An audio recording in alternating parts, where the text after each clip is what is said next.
네, 안녕하십니까. 빌레펠트 교회 성도 여러분, 이재용 목사입니다. 지난주에 제가 감기 몸살이 걸렸다고 해서 목소리가 조금 좋지 않았던 점 양해의 말씀을 드립니다. 저는 이제 많이 다 괜찮아졌고요.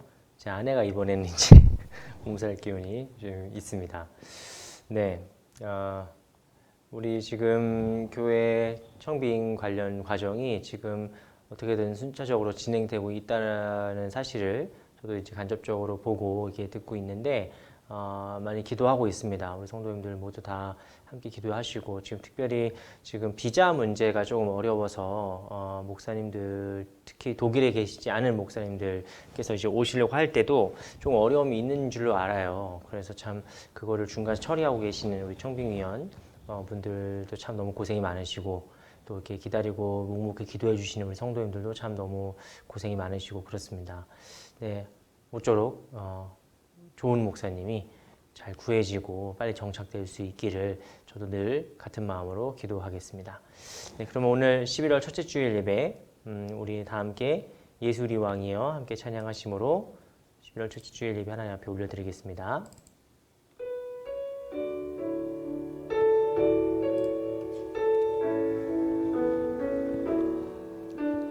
예수 우리 왕이여 이곳에 오소서 보좌로 주여 임하사 찬양을 받아 주소서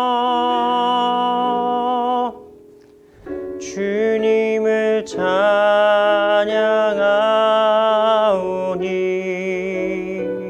주님을 경배하오니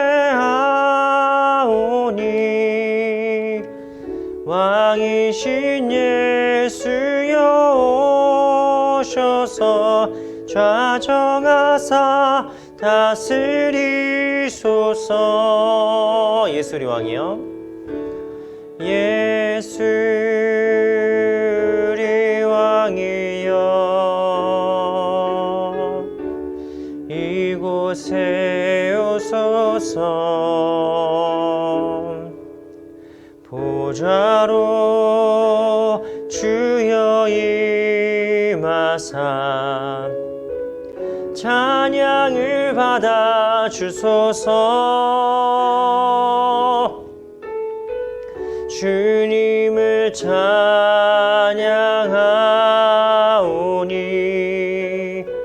주님을 경배하오니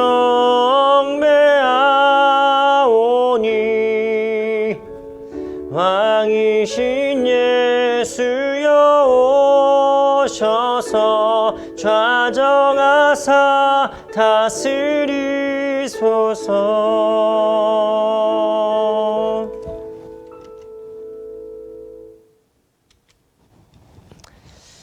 감사로 하나님께 제사를 드리며 지존하신 이에게 내 서원을 갚으며 환난 날에 나를 부르라. 내가 너를 건지리니 내가 나를 영화롭게 하리로다. 하나님은 영이시니 예배하는 자가 영과 진리로 하나님께 예배할지어다. 아멘.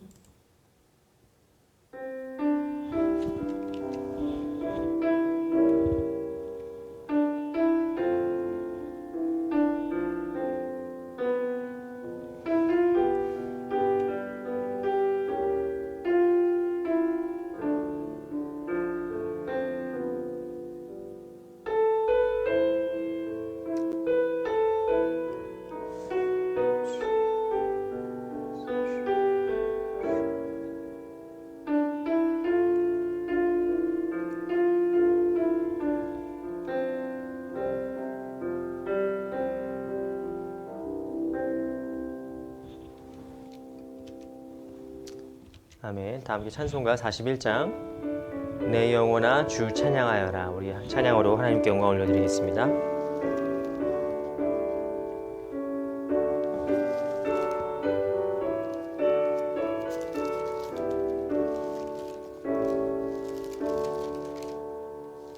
내 영혼아 주 찬양하여라. 온 뜻과 정성을 다 모아서 사랑과 은혜 풍성하시니 주 안에 참된 기쁨이 넘치도다.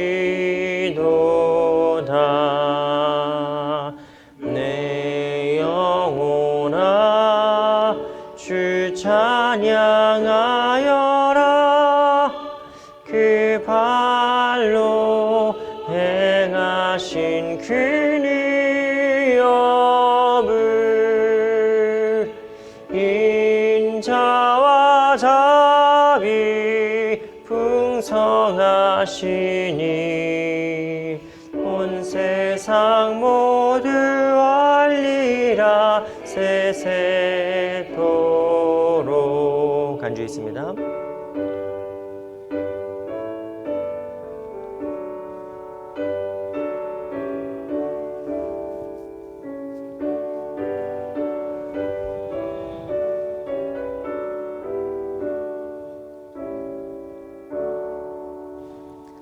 내 영혼아 주 찬양하여라.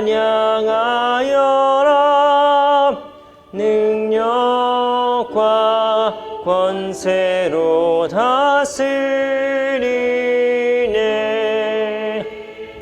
교만한 자는 물리치시고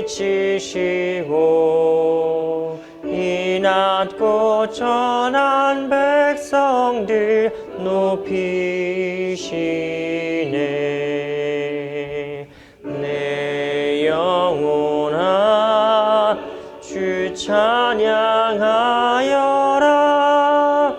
하나님 약속은 늘 신실해.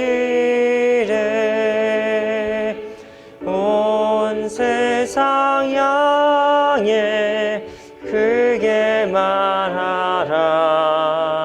내 주님 위대하심을 영원토록. 아멘.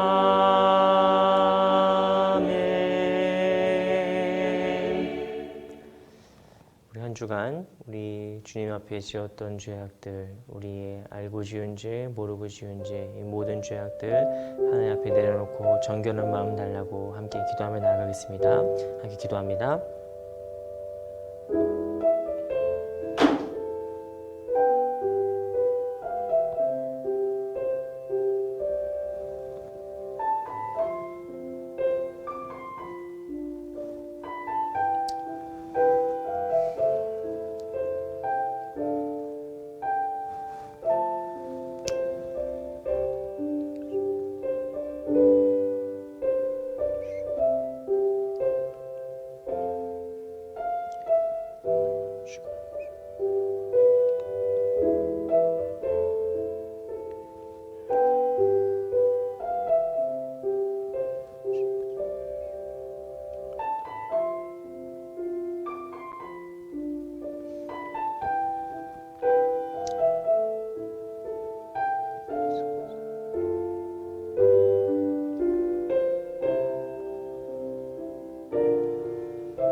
내가 죄악 중에서 출생하였으며 어머니가 죄 중에서 나를 잉태하였나이다. 보소서, 주께서는 중심이 진실함을 원하시오니 내게 지혜를 은밀히 가르치시리이다. 우슬초로 나를 정결하게 하소서. 내가 정하리이다. 나의 죄를 씻어주소서. 내가 눈보다 희리이다. 아멘. 우리 이 시간 우리의 죄를 용서하신 주님의 은혜와 사랑을 확신하는 마음으로 우리 다 함께 사도신경 하심으로 우리의 신앙을 한 목소리로 고백하겠습니다. 나는 전능하신 아버지 하나님 천지의 창조주를 믿습니다. 나는 그의 유일하신 아들 우리 주 예수 그리스도를 믿습니다.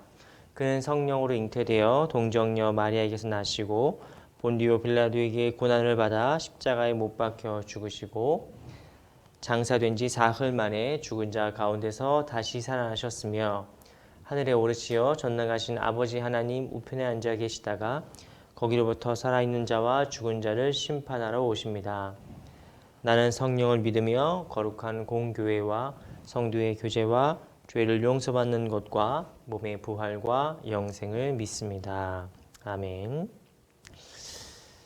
이게 글꼴이 왜 깨지는지 모르겠어요. 이게 지난주부터 깨져 있었는데 고칠 수가 없네요. 여기서는 편집 프로그램이 아니거든요. 이건 녹화 프로그램이라 여기서는 고칠 수가 없고 뭐 그렇습니다. 죄송합니다.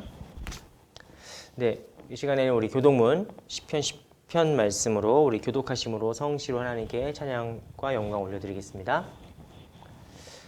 여호와여 일어나옵소서. 하나님이여 손을 드옵소서. 가난한 자들을 잊지 마옵소서. 어찌하여 악인이 하나님을 멸시하여 그의 마음에 이르기를 주는 감찰하지 아니하리라 하나이까. 주께서는 보셨나이다. 주는 재앙과 원한을 감찰하시고 주의 손으로 갚으려 하시오니 외로운 자가 주를 의지하나이다. 주는 벌써부터 고아를 도우시는 이신이이다. 악인의 팔을 꺾으소서. 악한 자의 악을 더 이상 찾아낼 수 없을 때까지 찾으소서.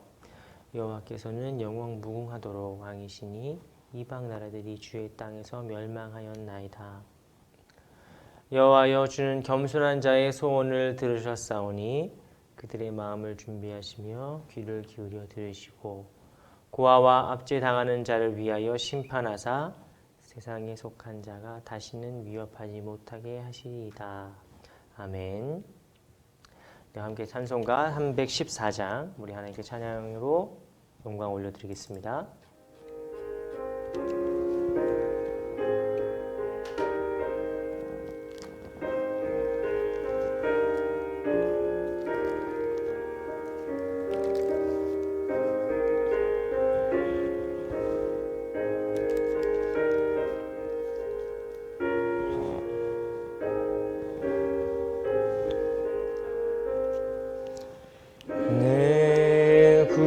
주 예수를 더욱 사랑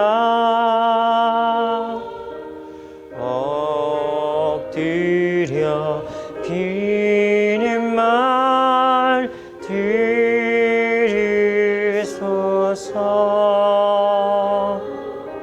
내 진정 소원이 내 구주 예수를 더욱 사랑 더욱 사랑. 이전엔 세상 낙 기뻤어도 지금은 기쁨은 오직 예수. 다만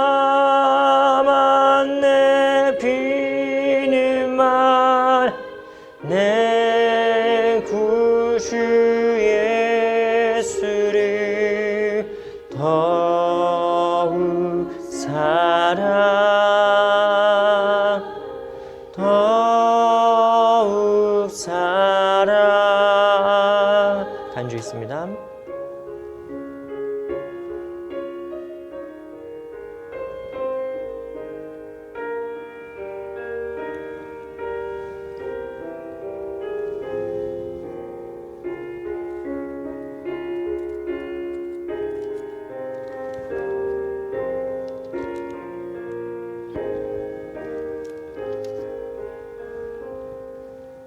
이 세상 떠날 때 찬양하고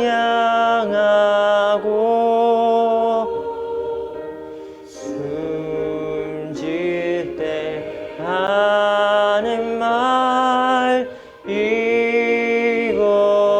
주실세.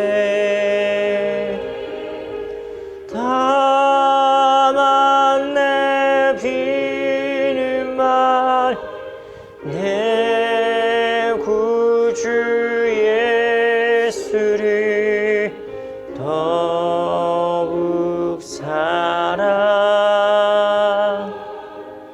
더욱 사랑. 아멘.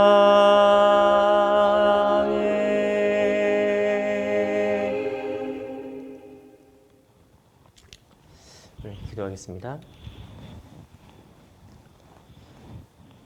주님, 우리가 살아가면서 드릴 고백, 그리고 우리가 숨질 때에도, 이 세상을 떠날 때에도 드릴 고백, 바로 내 구주 예수를 더욱더 사랑합니다.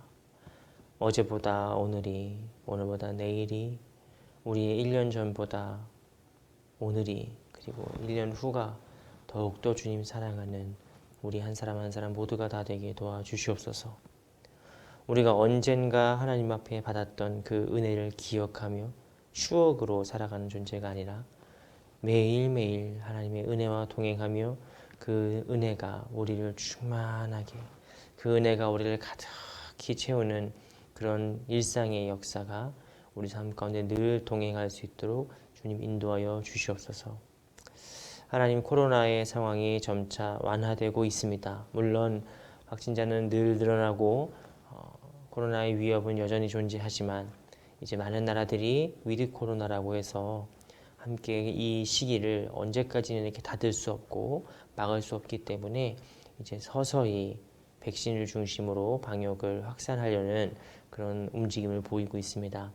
하나님, 우리가 원근각처에 보이지 않는 성도들 많이 있지만, 하나님, 우리가 서로 함께 같은 자리에 있지 못하지만 우리 빌레펠드 교회에 있는 성도들 하나님께서 지켜주시고 보호하시고 코로나 걸리지 않도록 주님께서 도와주시고, 걸리더라도 경증으로 넘어갈 수 있도록 하나님께서 인도해 주시고, 우리를 통하여서 다른 많은 사람들도 더욱더 예방이 되고 방역이 될 수 있도록, 우리가 서로를 지킬 수 있도록 주님께서 함께 하시고 역사해 주옵소서. 그리고 이 시기에 무엇보다도 우리가 두려움과 불안으로 멀리하고, 또 우리가 잠시 뒤로 밀어놨던 우리 예배의 중요성과 만남의 중요성이 다시 한번 회복될 수 있도록 도와주시옵소서. 우리 교회뿐만 아니라 전 세계에 있는 수많은 교회들이 코로나 이후로 다시 예배를 회복하고 다시 교회의 모임과 봉사를 회복해야 되는 아주 어려운 과정 중에 있습니다. 하나님, 주님께서 모이기를 패하는 어떤 사람들의 나쁜 습관을 따라가지 말라고 하셨사오니, 하나님, 우리가 이제 코로나를 우리가 서로 방역과 예방을 조심하면서 동시에 우리의 예배와 우리의 모임과 우리의 교육과 봉사의 모든 모임들이 다시 회복될 수 있도록 도와주시고, 그리하여서 우리 교회 안에 있는 역동적인 성령의 역사가 다시 한번 우리를 통해서 뻗어나갈 수 있는 그런 귀한 역사가 다 일어나도록 주님께서 인도하시고 함께하여 주시옵소서.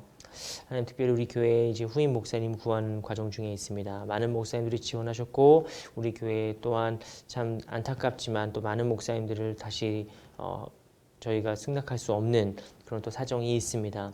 주님께서 모든 사정과 형편을 아시오니 주님께서 딱 맞는 목사님으로, 꼭 필요한 목사님으로 붙여주시고, 그래서 우리 후임 목사님 중심으로 우리 교회가 다시 한번 이 코로나를 우리가 다시 한번 극복하면서 일어날 수 있도록 주님께서 인도하시고 역사하여 주옵소서. 모든 것 주님께 맡기오며 예수 그리스도의 이름으로 기도드리옵나이다. 아멘.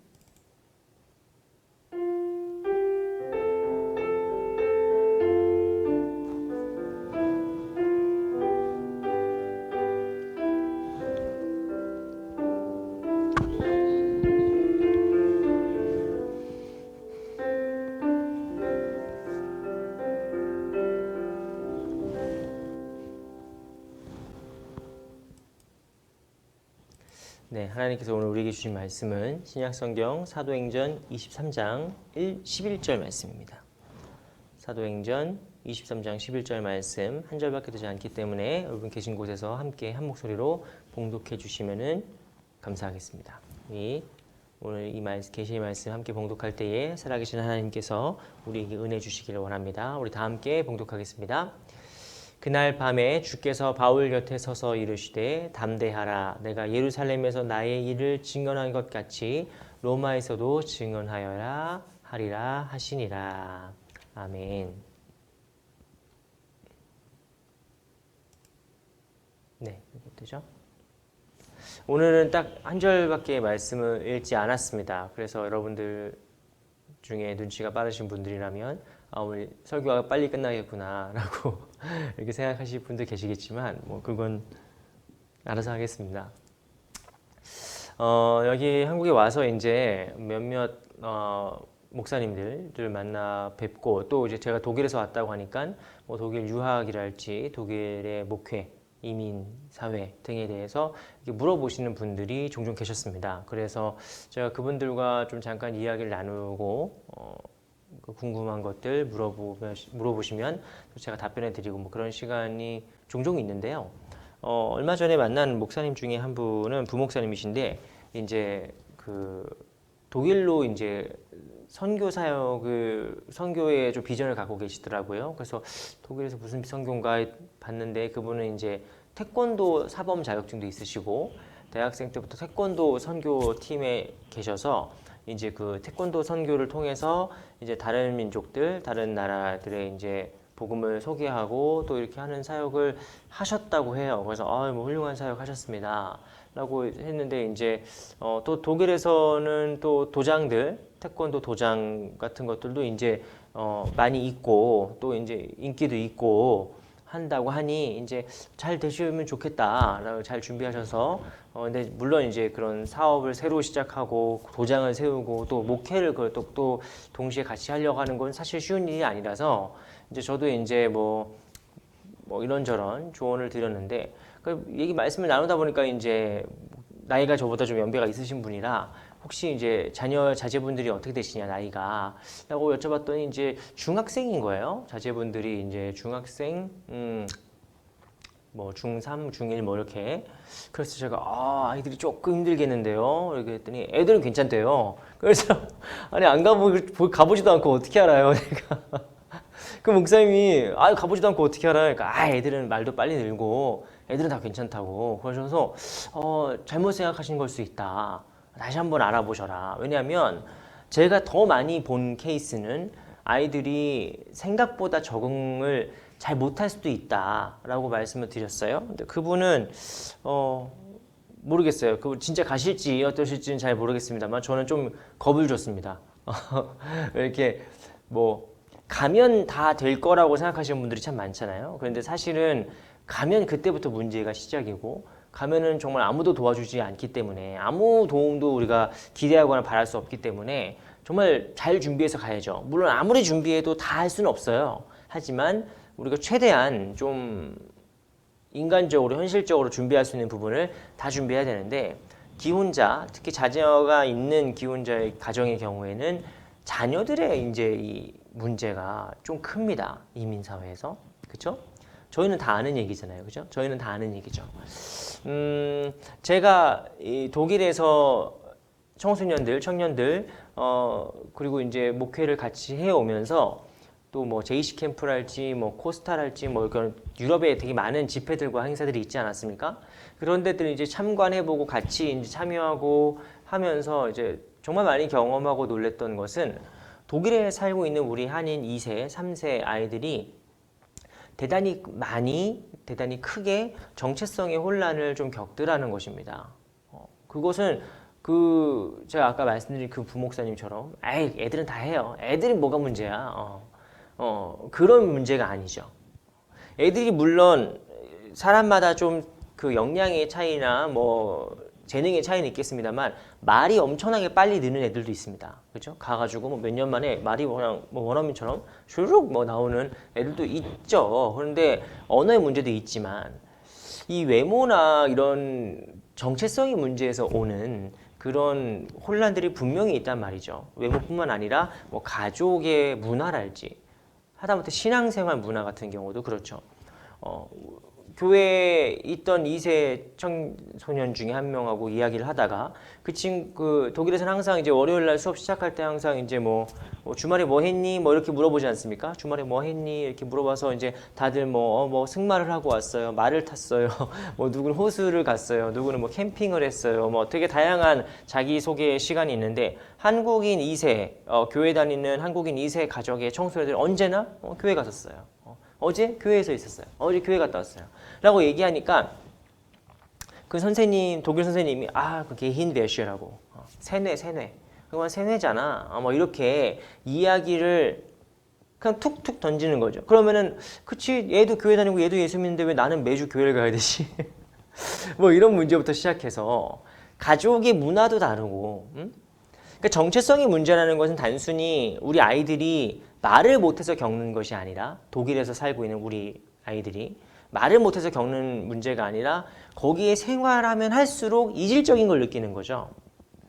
제가 만나본 여자 청소년들 중에 막 너무 애들이 신나했어요. 교회를 왔는데 벌써 막 자기들끼리 막 너무 신나했어요. 왜 뭐하니? 그러니까 막 너무 막 신나서 막 계획표를 짜는 거예요. 무슨 계획표인가 봤더니 그 해 여름방학 때 한국을 가기로 했대요. 그래서 몇 명이 가서 만난대요. 다른 가족인데. 그래서 재밌겠다. 한국 가서 재밌겠다. 그런데 니네는 맨날 놀잖아. 니네는 맨날 만나서 놀잖아. düsseldorf에 또 얼마나 놀 때가 많습니까? 니네 만나서 맨날 노는데 뭘 굳이 한국 가가지고 또 만나고 또 가냐 했더니 그 애들이 하는 얘기가 목사님 모르셔서 하는 말이라는 거예요. 한국 가면 아무도 저를 이상하게 보지 않잖아요. 이렇게 얘기했습니다. 그 친구들은 한국말보다 독일말 더 잘하는 애들이거든요. 걔네들은 한국말이 조금 어눌해요. 한국말보다 영어나 독일말을 훨씬 잘하는 친구들입니다. 그런데도 한국 가면 편해진다는 거예요. 왜? 아무도 자기를 이상하게 안 보고 외국인 취급을 안 하고 말만 안 하면 이곳에서는 편안한 분위기가 된다는 거죠. 신기했습니다. 독일에서 낳고 자란 아이들인데도 독일에서 태어났고 걔네는 나중에 독일 시민권을 딸 애들이니까 독일에서 태어났고 독일에 살 거고 앞으로 독일 떠날 일도 없고 한국말 잘 하지도 못하고 독일말 더 잘하고 하는 애들인데도 한국에 가면은 편하대요. 근데 또 한국에 또 너무 오래 있잖아요. 한 달 이상 있잖아요. 그럼 또 불편해져요. 한국 이게 마음에 안 드는데 한국은 이게 너무 다른데 뭐 이렇게 되면서 정체성의 혼란을 참 많이 느낍니다. 결론은 아이들이. 가장 큰 문제는 정체성이에요. 언어 극복 가능합니다. 무슨 여러 가지 친구들과 노는 문화가 다르고 극복 가능해요. 근데 내가 느끼는 정체성의 혼란은 내가 과연 독일인인가 한국인인가 이런 정체성의 혼란은 극복이 참 어렵습니다. 그래서 많은 2세 청년들과 또 3세 아이들과 이렇게 만나서 이야기하다 보면 그 아이들이 겪은 정체성의 혼란. 나는 누구지? 난 도대체 한국 사람인가 독일 사람인가? 이런 거에 대한 질문과 고민과 아픔이 참 많다는 거죠. 참 많습니다. 그러니까 지금 우리 교회에 있는 청년들은 이제 많이 다른 이제 지역으로도 갔고 또 이제 결혼도 했고 이러니까 이제 상관없지만 특히 이제 상관없는 건 아니죠. 그분들은 이제 자기가 그렇게 극복해온 과정이 있었지만 지금 우리 교회에 남아있는 친구 중에 우리 예원이와 예인이와 이 루키와 율리 같은 친구들 있잖아요. 우리 아이들이 이제 자라면서 더 심해지겠죠. 자라면서 더 많이 겪게 되고 왜 우리 엄마 아빠는 독일말을 못하지? 이런 거부터 시작해서 왜 우리 엄마는 독일말을 못하지? 이러면은 조금 이제 서로 어려워지는 거죠. 어려워지죠. 같이 독일 사는데. 그러니까 제 아들 세연이도 독일에서 학교를 다닐 때 엄마 아빠가 독일말을 그렇게 잘하는 게 아니니까 독일 엄마 아빠들처럼 잘하고 그러는 게 아니니까 조금 되게 창피했던 것 같진 않아요? 아닌가? 창피했나? 우리 아이가 저희를 창피하거나 그러진 않았지만 우리 집은 좀 달라 이런 우리 집은 좀 돈이 없어 우리 집은 엄마 아빠가 독일말을 그렇게 잘하지 못해 라고 하는 좀 그런 문제들이 좀 느껴졌단 말입니다. 저도 자, 오늘 얘기 왜 이렇게 드리냐면 단순히 2세, 3세 아이들의 문제가 아니에요.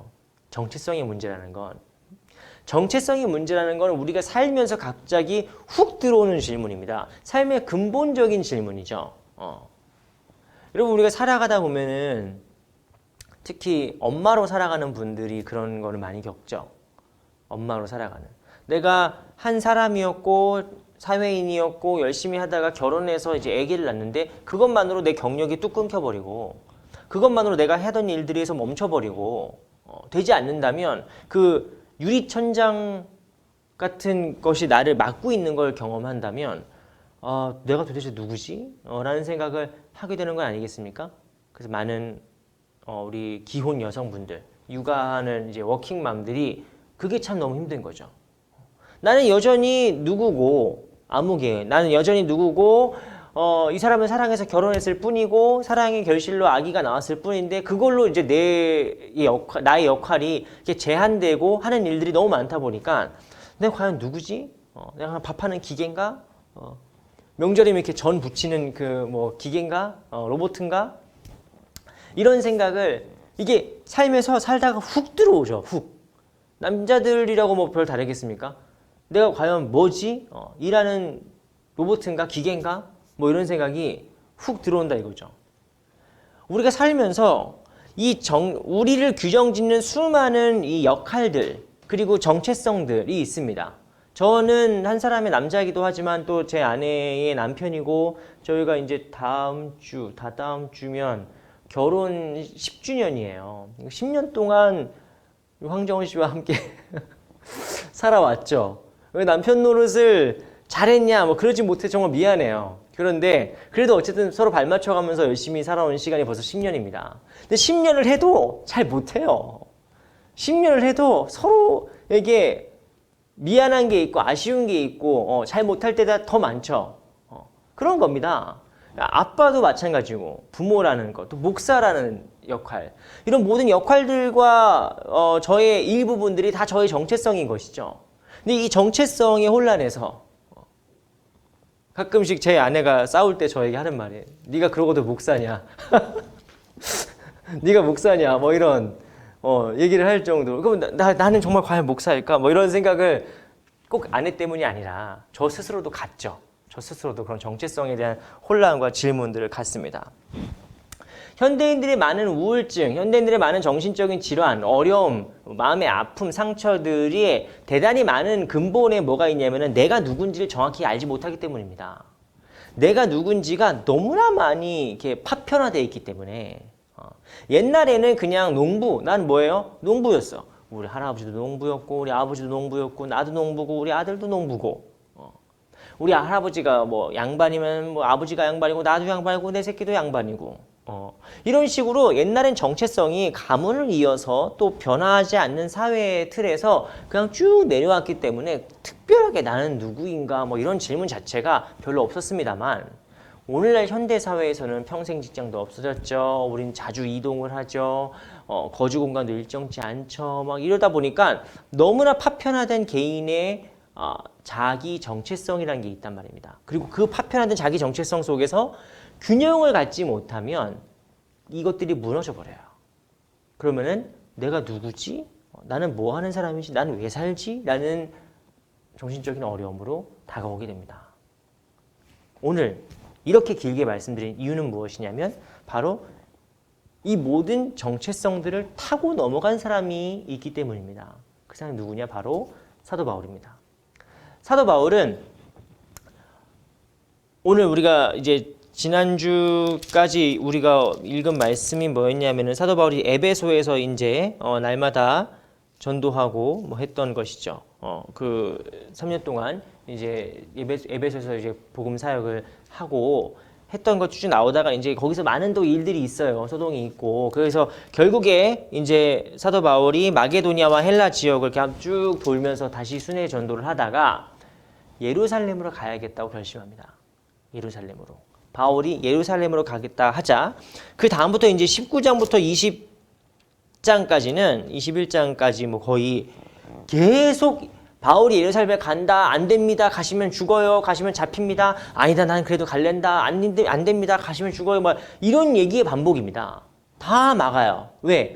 바울이 예루살렘에 들어갔다가는 진짜 죽을 수 있기 때문입니다. 근데 그 죽을 수 있다는 게 단순히 정치적인 판단이 아니라 성령의 감동으로 예언을 해요. 특히 빌립의 네 딸들 같은 경우는 성령의 감동으로 당신 예루살렘 가면 죽는다. 잡힌다. 붙잡혀서 이렇게 된다. 라고 아예 막 예언하고 보여줍니다. 근데 바울의 목표는 뭐예요? 예루살렘을 통해서 로마로 복음을 증거하는 것이 목표였습니다. 바울은 어떤 사람이죠? 목표에 완전 꽂혀있는 사람이죠. 그 목적을 이루기 위해서 이게 이 사람이 이런 사람이 나쁜 마음을 먹으면 큰일 날 사람인 거죠. 바울은 정말. 그 목적을 이루기 위해서는 자기 생명도 조금도 귀한 것을 여기지 않고 생명도 아끼지 않고 막 달려간 사람입니다. 바울이. 옛날에 그래서 예수님 믿는 사람 잡아 죽이려고 막 담에색까지 공문 자기가 나오지도 않는 거 받아가지고 갈 정도로 그렇게 막 열심히 했던 사람인데 이 사람이 예수님 믿고 이제 주님의 사도가 이방인의 사도가 되자마자 목숨 걸고 또 복음의 길로 달려가는 거예요. 그런데 아니나 다를까 21장에서 바울이 결국에는 예루살렘에서 잡히죠. 잡히고 이제 법정으로 끌려갔는데 이제 22장은 바울의 자신의 신앙의 경험이 쭉 다시 반복됩니다. 그래서 우리가 쭉 보면은 이거 옛날에 사도행전 9장에서 봤던 말씀들은 아닌가 싶겠지만 사실 이게 바울의 소감과 자신의 간증이 더 들어가 있어요. 그래서 여러분 꼭 읽으셨으면 좋겠고요. 말씀 읽으셨으면 좋겠고 바울이 이제 22장에서 자신을 변론하자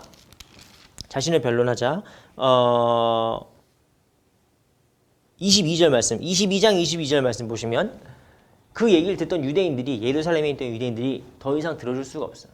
이 이단, 그들이 봤을 때는 사도 바울이 이단이죠. 이 예수쟁이 이 이단을 살려둬서는 안 되겠다. 보통 위험한 인물이 아니다. 해서 그 자리에서 죽이려고 합니다. 그 자리에서.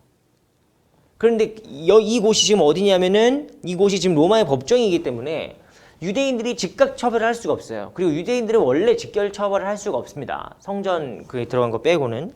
그래서 이렇게 죽이려고 막 하는데 지금 막 민중들이 막 소요가 일어나기 직전이고 바울은 지금 되게 위험한 상태고 로마 군대에서도 이거 이대로 보고 있으면 안 되니까 24절 말씀 보시면 천부장 그러니까 로마의 관리가 바울을 데려가라 라고 하면서 이제 안 되겠다. 얘 고문을 좀 해야겠다 라고 해서 25절 말씀 보시면 24절 말씀에서는 채찍질하며 신문하라. 어떻게든 죄를 좀 땡겨봐라. 막 민중들이 지금 막 들고 일어나니까. 그래서 25절 말씀 보시면 가죽을 이제 메고 바울을 메고 이제 채찍질을 하려고 합니다. 채찍 고문 형벌을 하려고 하는 거죠. 여러분들도 영화에서도 보셔서 아시겠지만 패션 오브 크라이스트랄지 뭐 그런 좀 잔인한 영화들 보시면은 로마의 이게 채찍이라는 게 뭐 혁대 풀어서 딱딱 때리는 게 아니라 로마에서 채찍 형벌이라는 것은 아주 극심한 형벌입니다. 긴 가죽끈의 끝에다가 쇠붙이랄지 동물의 뼈 조각 같은 걸 달아서 이제 채찍질을 하는 거죠. 이렇게 쫙 때리면 어떻게 되겠어요? 그 끝이 사람 살에 딱 닿아서 이제 그 끝에 채찍 끝에 있는 철 쇠붙이랄지 동물의 뼈가 살점을 뜯어내는 겁니다. 그러니까 얼마나 아프겠어요. 그게 그냥 보통 이렇게 때리는 게 아니고 외쪽이 때리는 게 아니고 아니 그거를 이렇게 그 채찍형을 지금 바울이 당하기 직전이란 말입니다. 그때 바울이 어떻게 하느냐?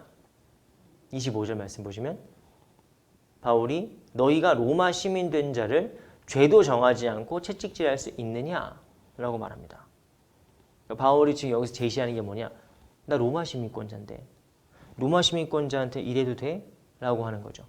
무죄 추정의 원칙에 따라 지금 왜 법정에서 죄도 정하지 않고 이렇게 하냐? 라고 바울이 반박하게 됩니다. 그런데 여기서 더 중요한 건 무엇입니까? 너희가 로마 시민 된 자를 이렇게 해도 되냐는 거죠. 여기서 바울의 정체성이 나옵니다. 바울은 어떤 정체성이 있습니까? 첫 번째, 로마 시민입니다. 바울.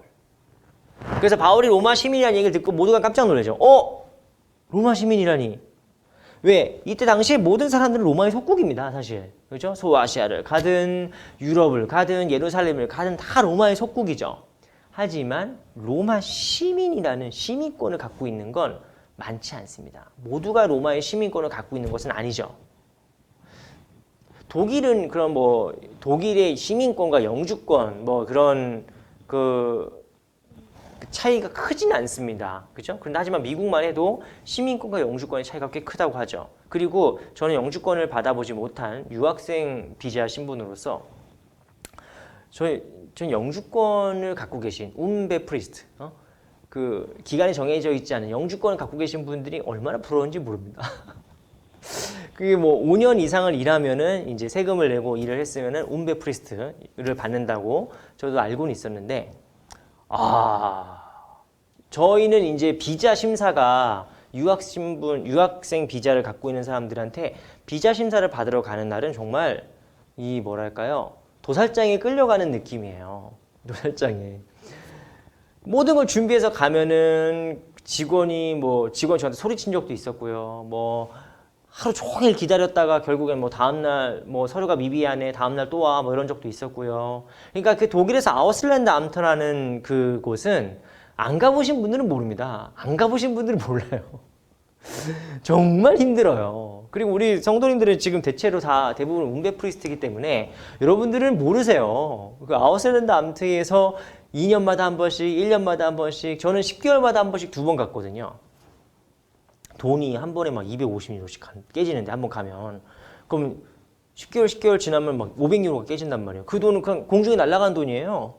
그 독일 어느 아우슬랜드 암트 어딘가에 들어가는 돈이에요. 근데 어쨌든 거기에서 이제 그 비자 심사를 받을 때마다 여러분 얼마나 이게 진짜 울며 이를 갈며 내가 움베 프리스트를 꼭 아우슬랜드 암트를 갔다 오면 와이프랑 싸웠어요. 당신이 일을 좀 해서 세금을 좀 내면은 나는 좀 학생 비자 신분이니까 일을 못 하고 당신은 동반 비자니까 일을 할 수 있다. 일을 해서 좀 학생 비자를 움베 프리스트 넘어가면은 우리가 이렇게 하지 않겠냐부터 시작해서 막 철없던 시절의 이야기죠. 그런데 여기서 지금 바울이 얘기한 게 뭐냐면 내가 로마 시민권자다라고 딱 제시를 하자 어떻게 합니까? 백부장이 놀라죠. 백부장이 26절에 놀라서 가서 뭐라고 합니까? 천부장에게 자기 상관에게 가서 얘기합니다. 어찌하려 하느냐? 어찌하려 하느냐? 이거 어떡하죠? 이거 어떡하죠? 왜? 이 사람 로마 시민이라는데요? 이 사람 로마 시민이라는데요? 그래서 천부장이 너무 놀라서 달려옵니다. 왜냐하면 로마 시민권이 있는 사람은 로마 그 시민권이 써 있다고 해요. 로마 시민이 죄를 정해지지 않았는데 이게 처벌을 한다랄지, 특히 채찍형 같은 저렇게 좀 이렇게 극심하고 참혹한 형벌은 로마 시민은 받지 않습니다. 아무리 잘못을 해도 저렇게까지 야만적인 처벌을 받지를 않아요. 그리고 죄를 정하지 않았는데 그냥 처벌을 받았다. 그러면 소송을 할 수 있고, 그리고 로마 황제가 물론 그런 여권에도 써있죠. 우리 여권에도 이 여권은 무슨 국가, 우리 외교부와 뭐 이런 데서 발급한 여권이므로 뭐 도용했을 시 형사처벌됩니다. 이렇게 써있는 것처럼 당시 로마 시민권자들이 갖고 있던 시민권에도 그렇게 써있었다고 해요.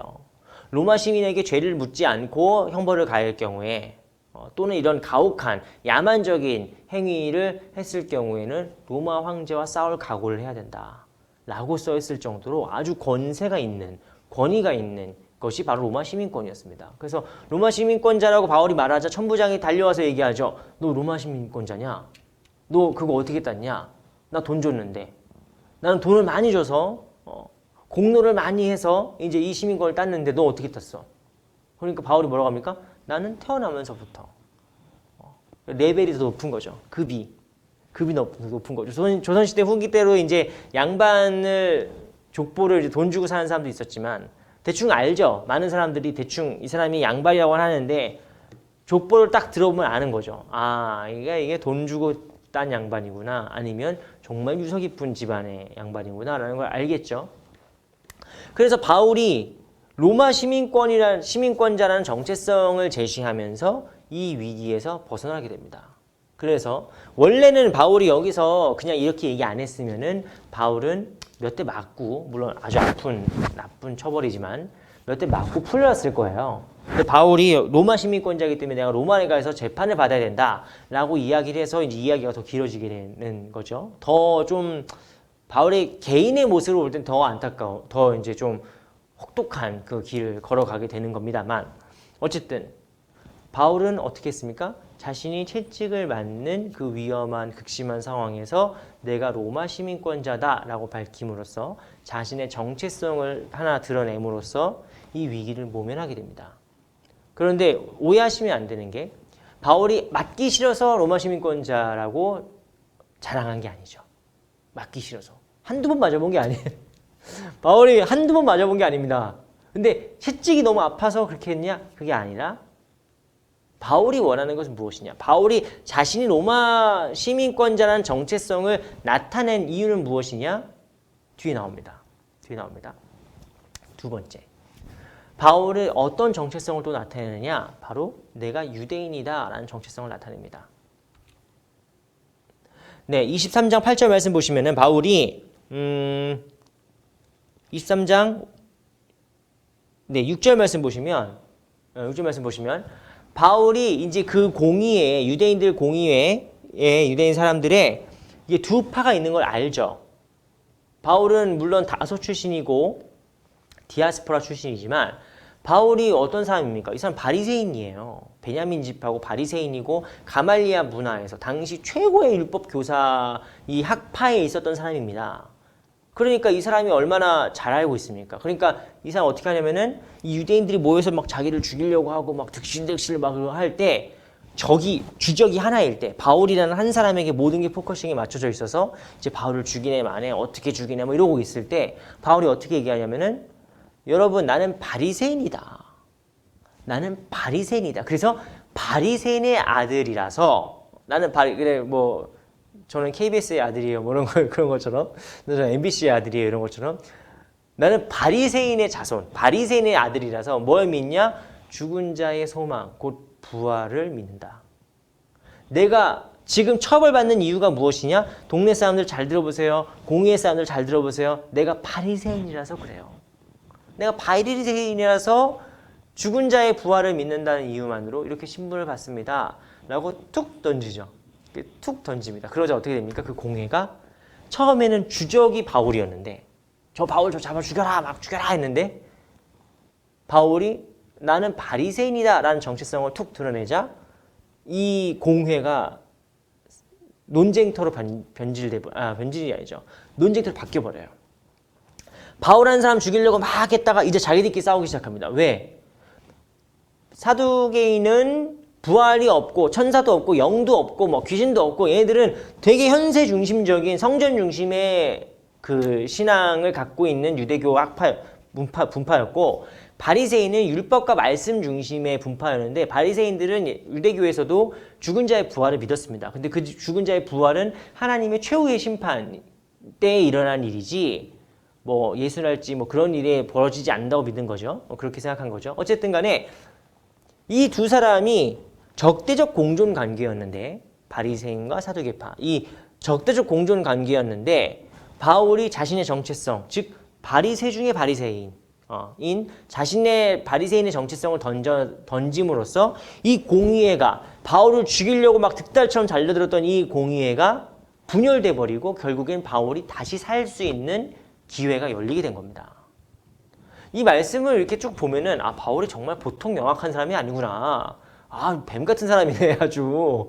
채찍 맞으려고 하니까 저 로마 시민권자예요 이렇게 얘기하고 이제 막 유대인들이 죽이려고 하니까 나 바리새파인데 나는 부활 때문에 이렇게 고문을 당해요 라고 하니까 또 막 자기들끼리 서로 패싸움 싸게 만들고 그 바울이 아주 영악한 사람이네 우리가 볼 수 있지만 우리가 오늘 드리고 싶은 말씀은 뭐냐면 이 정체성을 바울은 넘나들었다는 것이죠.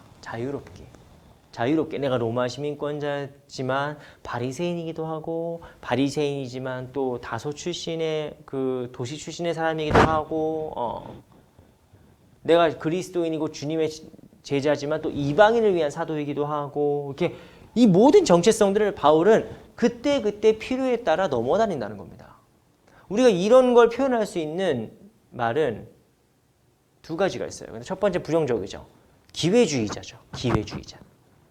어느 때는 이랬다가 어느 때는 이랬다가 어느 때는 뭐 또 뭐 로마인 행세했다가 이렇게 기회주의자인가? 과연 바울은 기회주의자인가?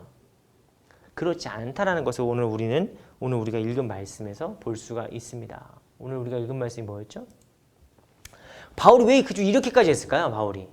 바울이 왜 굳이 그냥 뭐 한 대 맞고 말지. 이 사람이 한두 대 맞아본 사람도 아니고 40에 하나 감한매를 막 몇 대씩 맞아봤는데 한두 번 유대인들한테 죽을 뻔한 것도 아니고 죽는 게 무서워서 그랬겠습니까? 아픈 게 무서워서 그랬겠습니까? 그렇지 않죠. 바울이 정말 하고 싶었던 건 뭡니까? 내가 로마 시민권자야. 나 로마 가서 재판받아야 돼. 라고 얘기하고 지금 이 유대인 공의회에서 죽을 수 없다. 라고 해서 그 둘을 싸움을 붙이면서까지 살아났던, 기지를 발휘해서 살아났던, 빠져나왔던 그 목표와 이유는 무엇이냐? 오늘 우리가 읽은 본문 말씀, 주님의 부르심 때문입니다. 주님의 부르심. 그날 밤에 주께서 바울 곁에 이르시되 담대하라. 내가 예루살렘에서 증언한 것 같이 로마에서도 증언해야 된다. 주님께서는 바울이 로마까지 가게 될 것이라고 이미 말씀해 주셨습니다. 약속해 주셨습니다. 그럼 바울은 어떤 사람이냐? 하나님의 그 약속이 성취될 것을 믿는 사람, 즉 그리스도인의 정체성을 갖고 있는 것이죠. 가장 근본적으로 바울을 지탱하고 있는 정체성은 무엇이냐? 그가 로마 시민권자, 바리새파, 뭐 다소 출신, 뭐 디아스포라, 뭐 이런저런 잡다한 정체성들이 아니라 나는 뭐다? 오직 예수 그리스도를 따르는 주님의 제자, 주님의 복음을 증거할 사도라는 그 단 하나의 정체성으로 살아가는 것이죠. 우리가 그리스도인답게 살라고 했을 때 어떤 분들은 되게 그거를 무식하게 생각하시는 분들이 계십니다. 아, 그리스도인 막 오직 막 예수, 세상에 재물 다 필요 없고 세상에 공부 다 필요 없고 오직 예수만 이렇게 막 머리띠 두르고 이렇게 막 깃발 들면서 전도하고 막 그런 삶만이 그리스도인의 정체성을 살아가라는 게 아닙니다. 그리스도인의 정체성은 가장 근본적인 이덴티테이트, 가장 근본적인 자기 정체성인 것이고 그 정체성을 분명히 이루기 위해서 주님의 약속이 주님의 뜻이 내 삶을 통해서 이루어지기 위해서 사도 바울은 대단히 수많은 변화를 주는 것이죠. 로마에 가서 나 로마 시민권자야. 유대인들한테 가서 나 바리새파야. 다른 소아시아 지역에 가서 나 디아스포라 출신이야. 나도 2세야. 나 2세는 아니죠. 바울은 훨씬 더 3세, 4세 되겠죠. 나도 디아스포라야. 나도 이민자 출신 가정이야. 근데 유대인한테 가서는 나는 유대인 중에 유대인이야. 나 베냐민 중에 베냐민 지파야. 라고 얘기할 수 있는 거예요. 그리고 뭐 유럽 땅, 마게도니아랄지 헬라랄지 이런 데 가서는 나 이방인의 사도야. 라고 얘기하는 겁니다. 이렇게 변화무쌍한 정체성. 거짓말 하는 겁니까? 바울이? 로마 사람한테 그럼 로마라고 다 거짓말인가요? 아니죠. 다 사실이죠. 그런데 이렇게 수많은 정체성 중에서 바울이 그럼에도 불구하고 흔들리지 않을 수 있는 이유. 나는 누구지? 나는 왜 이렇게 살지? 기회주의자로 살면 후회하게 돼 있어요. 기회주의자로 살면은 나중에 들통나게 돼 있습니다. 진실된 모습이. 하지만 바울은 모든 게 진실된 모습이에요. 어떻게 그럴 수 있느냐? 그 모든 정체성들이 단 하나의 정체성에 뿌리박혀 있기 때문입니다. 그 단 하나의 뿌리박힌 정체성의 이름이 무엇이냐? 바로 그리스도인이다. 내가 하나님의 종이다. 내가 예수 그리스도의 종이고 부활하신 예수님을 선포하는 복음 사역자다. 복음 전파자다. 이방인의 사도다. 라는 그 정체성 아래에서 다른 모든 정체성과 가능성들이 나오는 겁니다. 그래서 다이아몬드 같은 사람이죠. 다이아몬드 같은 사람.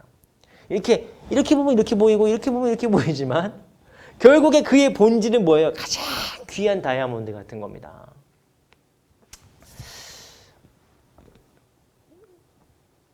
우리 학생들, 우리 청소년들, 또 우리 청년들, 독일에서 특별히 지금 잘하고 있는 우리 2세 또 3세 우리 친구들을 보면서 참 많은 사역들이 있습니다. 제가 지금도 연락하고 지내는 2세 목사님들 그 모임이 있는데 그분들도 자신들이 학창시절에 겪어왔던 어려움들이 있었고 또 그래서 지금도 그런 어려움들을 겪고 있는 2세, 3세 친구들을 돕기 위해서 여러 가지로 많은 일들을 하고 계십니다. 그런데 가장 중요한 건 그렇게 나는 독일인이다, 나는 한국인이다, 뭐 이런 게 그렇게 중요하지 않다는 겁니다. 물론 어렵죠. 거기 사이에서 이렇게 균형을 잡고 지키는 게 어렵죠. 근데 그렇게 중요하지 않아요. 오히려 둘 다 취할 수 있어야 됩니다. 둘 다. 독일에서는 또 독일답게, 한국에서는 또 한국에서 필요한 것답게 이렇게 잘 취할 수 있는 지혜로운 청년과 청소년들, 2세 청소년, 청년들 다 되었으면 좋겠습니다. 그걸 다 취해야지 나는 독일인인가 한국인인가 고민하고 있으면 아깝죠. 여러분들이 갖고 있는 능력과 재능과 역량이 너무 아깝죠. 여러분들이 독일에서는 한국 소개할 수 있어야 되고 한국에서는 독일 소개할 수 있어야 되고 그 모든 거를 다 잘할 수 있는데 그건 단순히 2세들한테만 하는 얘기가 아니라 우리 모두가 마찬가지입니다. 우리 삶에서 정체성이 흔들릴 때 수많은 정체성에서 우리가 뒤죽박죽 돼서 우리가 힘들고 지치고 내가 누구지, 나 도대체 뭐 하는 사람이지, 나 왜 살지, 뭐 이런 생각이 들 때 우리의 가장 중요한 건 무엇이냐면 그 모든 걸 지탱하는 정체성이 뭐냐는 거예요. 그 모든 걸 지탱하는 정체성.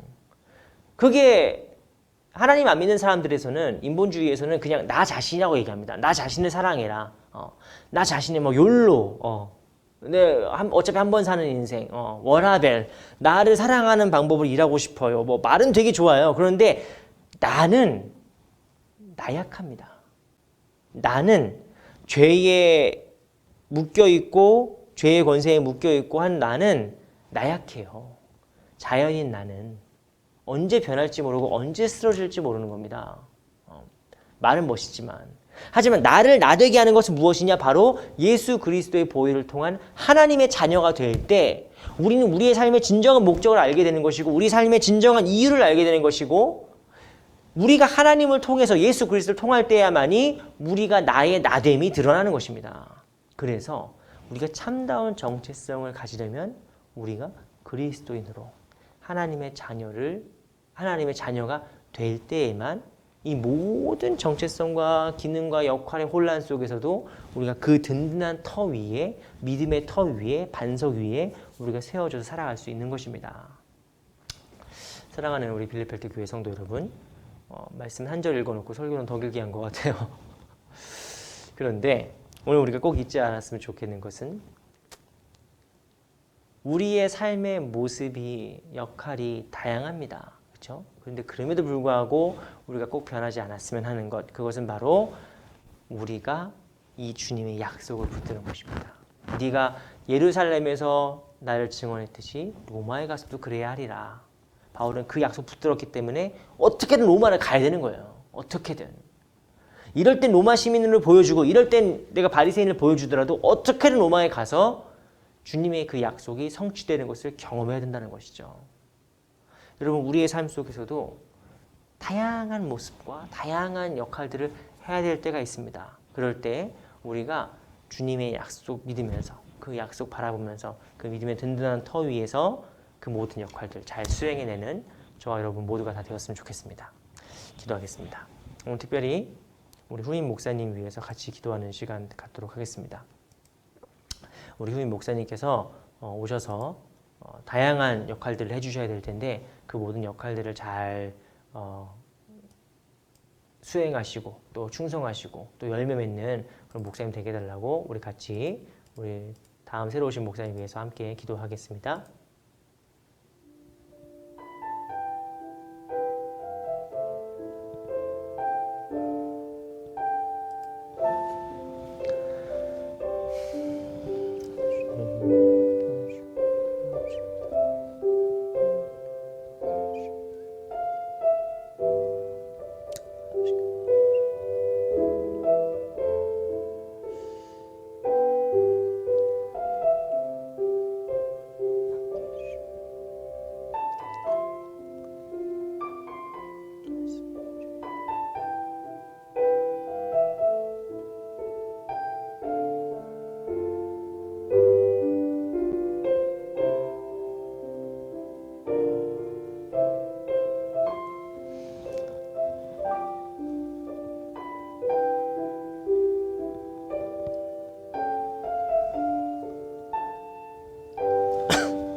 주님, 우리가 기회주의적으로 살기를 원치 않습니다. 하지만 우리가 이 급변하고 다변하는 이 세상 속에서 우리가 어떤 모습으로 살아가야 될지 주님께서 우리에게 지혜를 보여주시옵소서.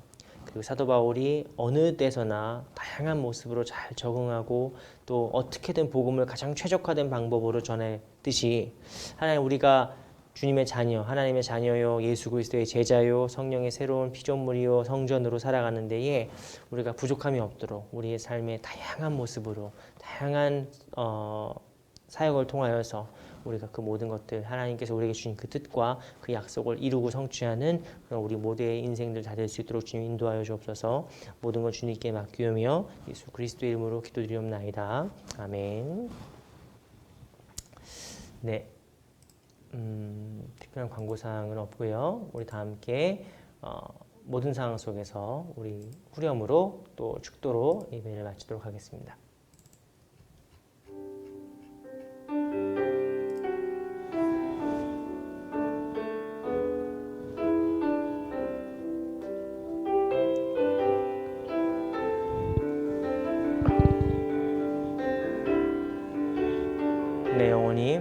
내 영혼이 확정되고 확정되어 싸우니 믿음에 눈 들어 주를 바라봅니다. 내 영혼이 확정되고 확정되어 싸우니 믿음에 눈 들어 주를 바라봅니다. 우리 한 번 더 내 영혼이 확정되고 확정되어 싸우니 믿음에 눈 들어 주를 바라봅니다. 내 영혼이 확정되고 확정되어 싸우니 믿음에 눈 들어 주를 바라봅니다.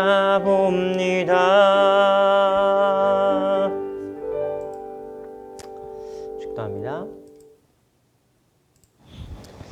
이제는 우리 주 예수 그리스도의 은혜와 아버지 하나님의 다음이 없인 사랑과 성령 하나님의 인도하심과 교통하심이 이 시간 우리가 누구인지 분명히 깨닫고 그 하나님의 백성이요 예수 그리스도의 제자요 성령의 거룩한 전으로 살아가기로 다짐하는 우리 사랑하는 빌레필드 교회 성도들 머리머리 위에 저들의 학업과 사업과 가정과 건강 위에 이제로부터 영원토록 함께하옵기를 간절히 축원하옵나이다. 아멘.